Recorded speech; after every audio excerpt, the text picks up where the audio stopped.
নারায়ণগঞ্জের সিদ্ধিরগঞ্জে ফিল্মি স্টাইলে দিন দুপুরে ঘটে গেছে এক দুঃসাহসিক চুরির ঘটনা। মাত্র 11 মিনিটে নগদ টাকা ও স্মার্টফোন সহ প্রায় 7 লাখ টাকার মালামাল নিয়ে গেছে সংঘবদ্ধ চোরচক্র। ঘটনাটি ঘটে সিদ্ধিরগঞ্জের ব্যস্ততম আদমজি সালেহা সুপারমার্কেটে অবস্থিত হ্যালো টেলিকম নামে একটি মোবাইল ফোনের দোকানে। দোকান মালিক মোহাম্মদ সোহেল আহমেদ জানান, শনিবার রাতে প্রতিদিনের মতো দোকান বন্ধ করে তিনি বাসায় চলে যান। রোববার সকাল 9:30টায় দোকানে এসে তিনি দেখেন নিজের লাগানো তালার পরিবর্তে শাটারে ঝুলছে অপরিচিত একটি নতুন তালা। পরে তালা ভেঙে ভেতরে ঢুকে দেখেন ক্যাশ বাক্স ফাঁকা এবং দোকান থেকে উধাও নগদ 1,87,000 টাকা ও বিভিন্ন ব্র্যান্ডের 26টি স্মার্টফোন।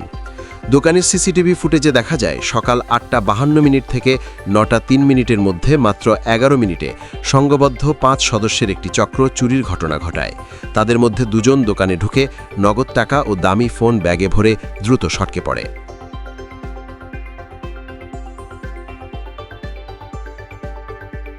এই ঘটনায় দোকান মালিক সিদ্ধিরগঞ্জ থানায় লিখিত অভিযোগ দায়ের করেছেন।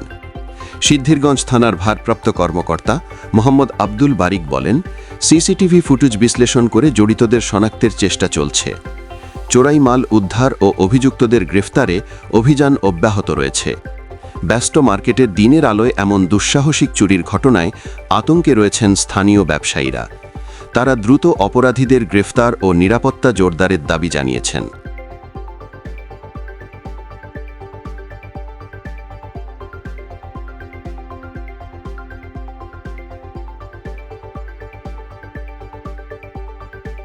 চ্যানেল 26 বাংলা।